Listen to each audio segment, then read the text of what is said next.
Hvor vi nå? Jeg ikke helt sikker. Alt ser helt likt ut her. Det stemmer. Vi har gått i ring lenge nå. Se her, denne sofaen var kjempefin. Vi trenger ikke sofa. Vi skal ha håndklær. Men den heter Sjøvik. Det høres så morsomt ut. Vi har ikke tid til tull. Hvor avdelingen for baderomsmøbler? Jeg tror vi må gå til venstre. Nei, der kjøkkenavdelingen. Da går vi til høyre. Her det bare lamper og tepper. Jeg sulten. Hvor restauranten? Først må vi finne veien ut. Utgangen i denne butikken alltid så sykt langt unna. Åh, se! De små blå putene der. Nei, vær så snill, ikke kjøp dem. Vi har allerede 10 puter hjemme. Men de koster bare 3 euro. Det jo et kupp. Vi har ikke mer plass i bilen. Jeg sliten. Jeg har vondt i beina. Der et skilt. Utgang oppe. Nei, pilen peker nedover mot kassene. IKEA virkelig som en stor labyrint. Hvorfor ender vi alltid opp med å kjøpe så mye her? Fordi alt ser så billig og fint ut. Endelig, jeg ser kassene der borte. Men køen kjempelang. Det gjør ingenting, vi nesten i mål. Og etter kassen skal vi ha en pølse? Ja, det var en kjempegod idé. Jeg elsker denne butikken, men den stressende også. Neste gang drar vi hit på en hverdag. Avtalt. Nå betaler vi fort og kommer oss ut herfra. Don't forget to use our website langfad.xyz, where you can get essential words and phrases, an Anki deck, and a PDF file based on this lesson. The link is in the video description. Bestefar, har du med deg den nye mobilen? Ja, men jeg skjønner meg ikke helt på denne dingsen, Anne. Ikke bekymre deg. Jeg skal hjelpe deg med den i dag. Hva gjør vi først? Vi skal installere WhatsApp til deg. Det programmet veldig komplisert? Nei, det egentlig ganske enkelt. Hvor nøyaktig det jeg skal trykke nå? Trykk først på denne grønne prikken her nede. Nå ser jeg masse navn og numre. Det kontaktene dine fra telefonboken. Der ser jeg jo bildet ditt. Stemmer. Klikk på navnet mitt, du snill. Hva nå? Hva gjør jeg videre? Nå kan du skrive en kort melding til meg. Hvor finner jeg tastaturet for å skrive tekst? Det dukker opp når du trykker i feltet helt nederst. Bokstavene veldig små for øynene mine. Du kan også sende en stemmemelding. Hvordan fungerer det? Hold inne det lille ikonet med mikrofonen. Hallo, kan du høre meg nå? Ja, kjempebra. Men du må slippe fingeren. Ja, nå skjønner jeg prinsippet. Nå sender jeg deg et fint bilde av meg selv. Mobilen min vibrerte akkurat og lagde en lyd. Det meldingen min til deg. Det bildet ble virkelig kjempefint. Nå kan du sende et bilde til meg også. Vent litt, jeg må finne kameraet først. Bare klikk på den lille binders-ikonet ved siden av teksten. En binders? Hva gjør den der da? Den bruker du for å velge bilder eller dokumenter. Jeg tror jeg fikk det til. Har du fått bildet? Ja, bildet av hunden din kom akkurat frem. WhatsApp sannelig en praktisk ting. Nå kan vi skrive til hverandre og sende bilder hver dag. Tusen takk for hjelpen, og for tålmodigheten din. I dag skal vi lage en ukrainsk rett sammen. Det gleder jeg meg skikkelig til. Vi skal lage deruni. Det tradisjonelle potetpannekaker. Hva trenger vi for å lage det? Vi trenger poteter, en løk, et egg og litt mel. Jeg har allerede vasket potetene på kjøkkenet. Kjempebra. Nå må vi skrelle alle sammen. Skal jeg gjøre det med den lille kniven? Ja, bruk kniven eller en potetskreller. Potetene ferdig skrellet. Hva nå? Nå må vi raspe potetene. Skal jeg raspe dem fint eller grovt? For ekte deruni rasper vi dem alltid helt fint. Det faktisk ganske mye jobb for hendene. Det stemmer, men resultatet smaker mye bedre da. Det løken sin tur nå? Ja, rasp løken rett i bollen med potetene du snøll. Hvorfor gjør vi det sammen med potetene? Da blir ikke potetmassen mørk så fort. Det var virkelig et veldig godt triks. Nå tilsetter vi egget og 1 skje med mel. Trenger vi salt og svart pepper også? Ja, absolutt. Masse pepper gjør det skikkelig godt. Blandingen i bollen ser bra ut nå. Nå varmer vi opp olje i en stum stekepanne. Skal pannen være veldig varm når vi steker? Ja, slik at potetkakene blir sprø og fine på utsiden. Jeg tar en stor skje nå for å legge i røren. Nettopp. Lag små sirkler rett i pannen. Det lukter allerede helt fantastisk her på kjøkkenet. Vi må steke dem til de gullenbrune på begge sider. Hvordan spiser man dem best i Ukraina? Vi spiser dem alltid med masse rømme. Jeg har litt fersk hvitløk i skapet også. Det passer perfekt til de varme potetene. Jeg kan nesten ikke vente med å smake på dem. De ferdige. Finn deg en tallerken fort. De smaker virkelig helt fortreffelig. Det gleder meg. Vel bekomme til ditt første ukrainske måltid. Hei, Anna. Denne restauranten ser virkelig flott ut. Ja, Ben. Jeg elsker thaimat. Jeg er skikkelig sulten i dag. Ta en titt i menyen. Det er mange supper og risretter her. Jeg tar denne suppen her. Den heter tom yam. Vær forsiktig, Ben. Det er 3 små flammer ved siden av den.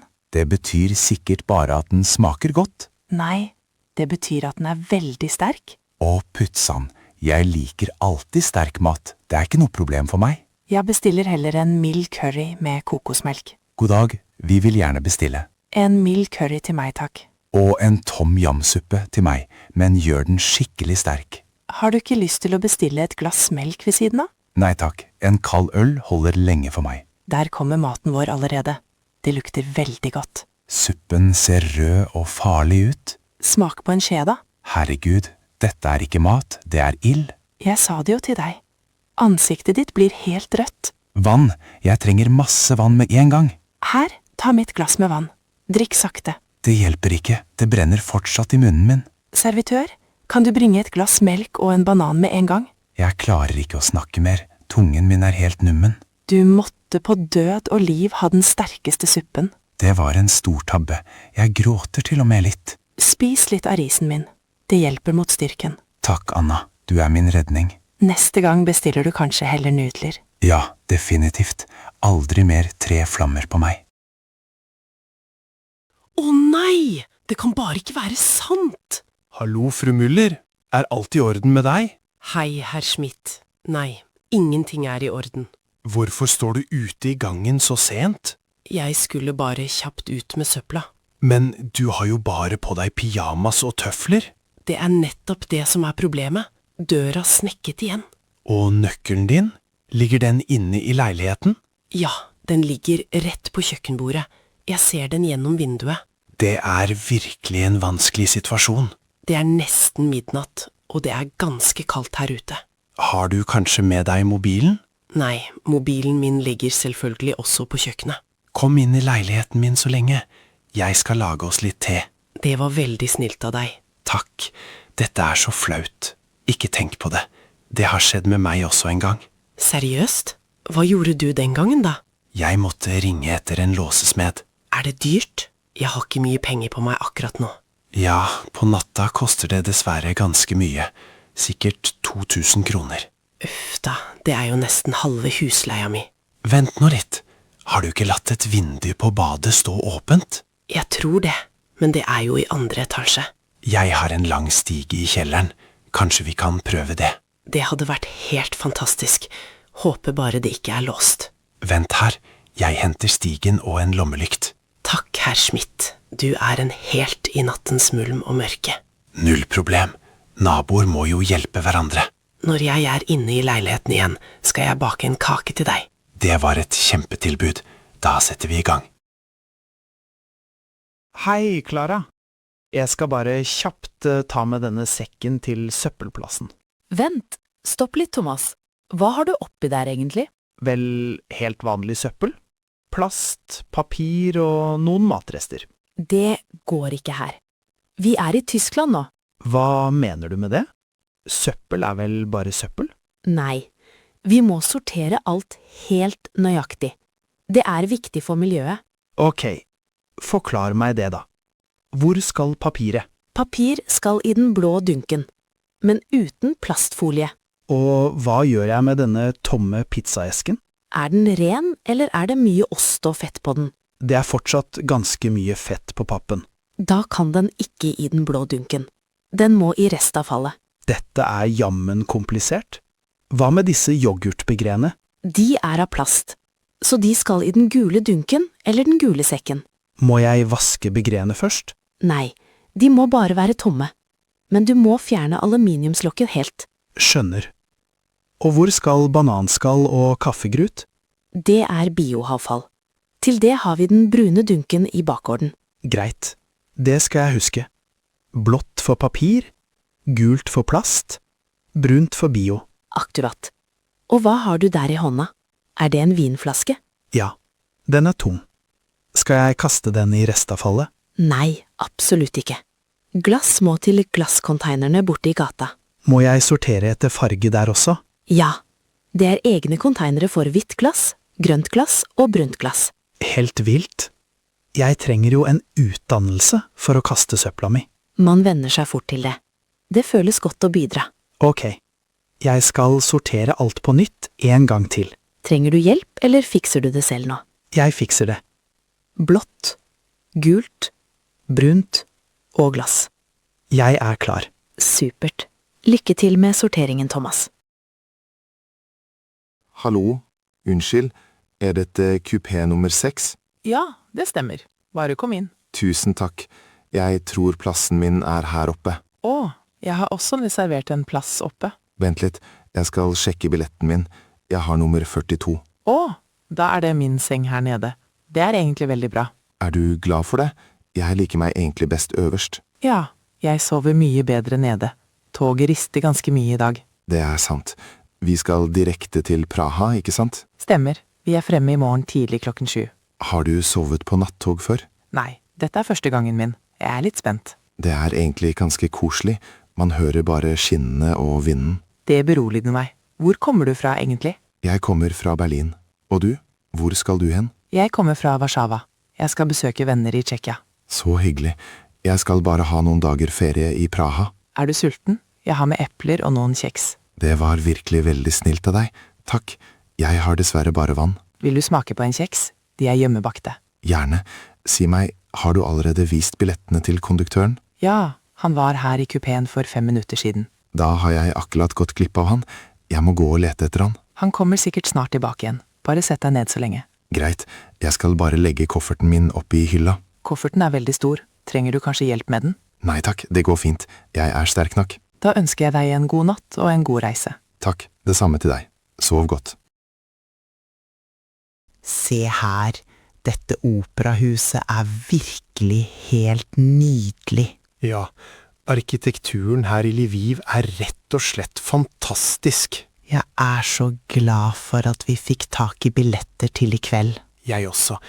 Interiøret er så elegant og klassisk. Det er gull overalt, og nydelig rød fløyel på veggene. Det stemmer. Du, syns du klærne mine passer for i kveld? Ja, den mørke dressen din ser veldig stilig ut. Og den blå kjolen din er også veldig elegant. Takk. Mange her har på seg virkelig flotte klær. Atmosfæren før forestillingen er helt spesiell. Hva er det vi skal se på i kveld, egentlig? Vi skal se en berømt opera av en kjent komponist. Jeg håper inderlig ikke musikken er for trist for en kveld ute. Nei, jeg har lest at det er en veldig vakker historie. Vet du nøyaktig hvor plassene våre er? Hvis ikke oppe på første rad, rett i midten. Derfra har vi sikkert perfekt utsikt til scenen. Ja, og vi kan se hele orkestret godt også. Har du forresten kjøpt programoversikten? Ja, her er den. Vil du lese litt i den? Kanskje senere. Nå tror jeg det begynner straks. Lysene i salen dempes sakte nå. Åh, se der. Dirigenten kommer ut på scenen. Nå må vi være stille og nyte musikken. Jeg er spent på sangerne. Jeg også. Kos deg med forestilling. Det skal jeg helt sikkert gjøre. Etter operaen kan vi kanskje gå og ta noe å drikke. Det var en herlig idé. Det er mange koselige kaféer her. Perfekt. Da gjør vi det slik etterpå. Hei, Scott. Hvor er det blitt av den nye støvsugeren vår? Den jobber flittig inne i stua akkurat nå. Det er merkelig. Jeg hører den ikke i det hele tatt lenger. Er den ferdig? Nei, jeg tror ikke det. Den har sikkert fått et problem igjen. Å nei, ikke nå igjen. Hvor sitter den fast denne gangen? Jeg tipper den har kjørt under den store sofaen igjen. Hvorfor kjører den alltid akkurat dit? Det er mørkt der, og den finner rett og slett ikke veien ut igjen. Jeg får gå og se etter. Kom ut nå, din lille robot! Kan du se den deg med? Ja, den rører seg ikke i det hele tatt. Lampen blinker rødt. Det betyr som regel at børsten er blokkert. Vent litt, jeg skal dra den forsiktig ut fra under sofaen. Og? Hva er problemet? Ligger det noe der? Den har faktisk spist sokken min. Den blå sokken din? Den lette jeg etter overalt i morges. Ja, den sitter helt fast i den lille børsten. Du kan ikke bare la sokkene dine ligge på gulvet. Jeg vet det, jeg bare glemte det helt bort i morges. Nå må du først gjøre rent roboten. Null problem. Jeg skal ta ut sokken forsiktig nå. Fungerer den som normalt igjen nå? Jeg trykker på startknappen nå. Ja, den snakker til meg igjen. Hva er det den sier for noe fint da? Den sier at den har lyst til å fortsette med vaskingen. Den er virkelig flink, så lenge det ikke ligger sokker i veien. Jeg får vel rydde bort alt det andre fra gulvet i en fei. Det var en veldig god idé av deg. Da kan den få støvsuge hele kjøkkenet i fred. Supert. Da har vi endelig et rent hus i kveld. Nettopp. Takk for hjelpen, lille robot. Å nei, dette kan virkelig ikke være sant. Hva har skjedd? Har du mistet noe viktig? Ja, den venstre øreproppen min er plutselig borte. Hvor brukte du den sist? Jeg tror den falt ut da jeg gikk her i parken. Men her er gresset dessverre veldig høyt og tett. Ja, det er nettopp det som er problemet. Jeg ser absolutt ingenting. Ta det helt med ro. Jeg skal hjelpe deg å lete. Vi finner den sikkert. Jeg må ha den til jobben i morgen tidlig. Vi fikser dette. Bruk lommelykten på mobilen din. Det var en god idé. Det begynner jo å bli mørkt her. Jeg leter her på venstre side, ved treet. Leter du til høyre? Ok, jeg gjør det. Jeg skal se forsiktig under bladene. Er det kanskje noe hvitt der borte i gresset? Hvor mener du? Nei, det er dessverre bare en liten stein. Synd. Har du installert sporingsappen på mobilen din? Ja, men batteriet på øreproppen er dessverre nesten tomt. Kanskje den lager en veldig svak lyd likevel? Jeg skal prøve nå. Kan du være helt stille et øyeblikk? Jeg tror jeg hører en veldig svak pipelyd nå. Seriøst? Hvilken retning kommer det fra egentlig? Det kommer derfra, rett bak den store steinen. Jeg går litt nærmere og sjekker. Og, kan du se noe der? Ja, her ligger den faktisk! Rett mellom de gule blomstene. Takk og lov. Den er ikke ødelagt, er den vel? Nei, den ser fin ut. Den er bare bitte litt skitten. Det kan du lett vaske bort når du kommer hjem. Tusen takk for hjelpen. Jeg hadde aldri funnet den alene. Bare hyggelig. Neste gang burde du legge dem rett i lomma. Ja, det skal jeg helt sikkert gjøre fra nå av.